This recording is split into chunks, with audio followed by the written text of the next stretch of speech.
turnovers. He had 5? Oh, steals on Did I have 1? Let me find out. I'm the assist leader. Proud of you, man. I had 1 free throw. Oh, yumpers. Facts. Donovan, prior to the game today, you said that this was going to be the toughest game you guys face, where they're going to throw everything they have at you. And it seemed like they certainly did. Just how do you describe the way that you guys handled the challenge tonight? I think we did a solid job. Obviously, there's things we can clean up, but I agree. I mean, this is one of those situations where, you know, they were going to respond, and you got to give them credit. They did. And for us, just continue to stay mentally even keel throughout the whole. They made a run. They got it close, but we did what we were supposed to do. And now next game is going to be the hardest game for us. So trying to keep the same mindset. And then James, Donovan had 30, you had 28, Evan had 25. Probably the best game that all three of you guys have had together since you arrived. Just how do you describe the way that you three were able to play together tonight? It was a good game. Spiffs. There's a play down the stretch there where I think you guys were up by 6, and Mamu was driving, and you ended up coming back, communicating with Evan. You got the steal, got it over to Donovan, and you finished just defensively. That's basically what I'm getting at here with James and what he did tonight, but also even last game. I feel like that's something that isn't talked about a lot, so just giving you a chance to say something. I mean, yeah, like he had 5 steals. You know, I think the biggest thing with him is, you know, he's obviously an all-world offensive talent, but the one thing that jumps out to you as soon as he gets here is the communication about defense. I'm over here in huddles talking about, hey, we could do this offensively. He's like, man, we just need 3 stops in a row.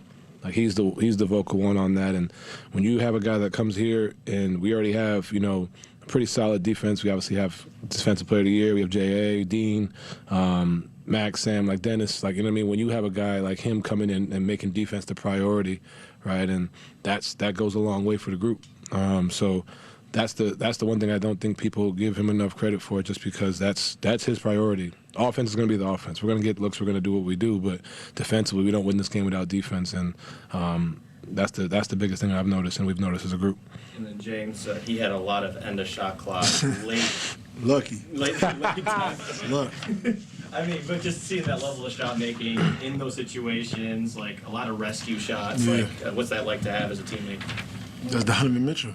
Like, I mean, obviously, just taking it a step further, we can't, whether it's him, whether it's me, whether it's our team, we can't put ourselves in that situation, especially on the road. Like, those shots don't go in, you know what I mean? It's a different ball game, you know what I mean? So that's the first step. But then you look at it, it's Don, and he's capable of, you know, doing the spectacular. So, you know, big-time shots from him, big-time play from him, you know, all year long. But for us as a team, we just got to be better, getting a better shot, you know, earlier in the clock, especially on the road.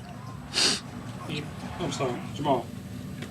Kenny had mentioned, you know, just you guys' communication being strong throughout the game, you know, together and just with the team. There was a moment, especially at the end of the first quarter, where Donovan, you were coming down the court and you saw James kind of come almost like whisper in your ear.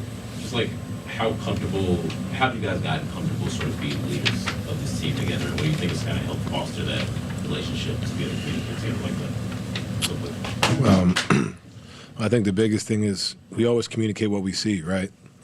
He was telling me what he saw, even though I think I scored on that possession. And to his point, there was an easier read that I didn't see that he saw, right? So when you have a guy, you know, like him and like myself, communicating amongst each other, also amongst the group, we see something on film, hey, we communicated to the group, right? Like, that's what you need when you have 2 guys that, you know, obviously see things at a high level. What you guys saw, I'm assuming it's the clip I think I saw, is like, that's every day, that's every huddle, that's every second. And it's not just us. It's Max, it's Sam, it's Evan, right? It's Dean, it's J.A., Sam, like it's everybody. And that's what you want as a group. And give Kenny credit, too, for a lot of times in timeouts, we'll spend two-thirds of the timeout us communicating amongst each other, right? And I think that's the biggest thing you guys have seen, is just in real time trying to make these adjustments and trying to pick apart what we see. And I think that's what you guys saw. James, why do you think you got so comfortable playing with Donovan? Or look so comfortable playing with Donovan? What was it? Because I know we are behind. So I think what speeds that process up is communication and talking, helping each other out. Just all the like. There's nothing that comes to my mind that if I feel like I say something or I feel like if somebody else should say something, they should say it. Like, we are behind. We have I don't even know how many games together. So I think our communication off during games, practice days, whatever, on the plane, like, is very, very important. That can get us over the hump. You know what I mean? So anytime I gotta say something or Don say something, we communicated, we let it be known to the team just so we can all be on the same page, most of the game. All right, I heard the word communicated or communication about 100 times in that press conference. We know these guys are killing the offense, right? Donovan Mitchell, I believe, averages 28 points in the playoffs. He's the sixth highest player in NBA history to average 28 points in the playoffs. It's James Harden. He dropped 28 in this game alone. These guys are good. But now they tell us they're communicating on a defense, and it's clicking, and it's working. How do you stop these two guys specifically? Now that they're clicking on both sides, they're figuring this out, and it's at the best time ever, playoffs, right? How do you stop these two?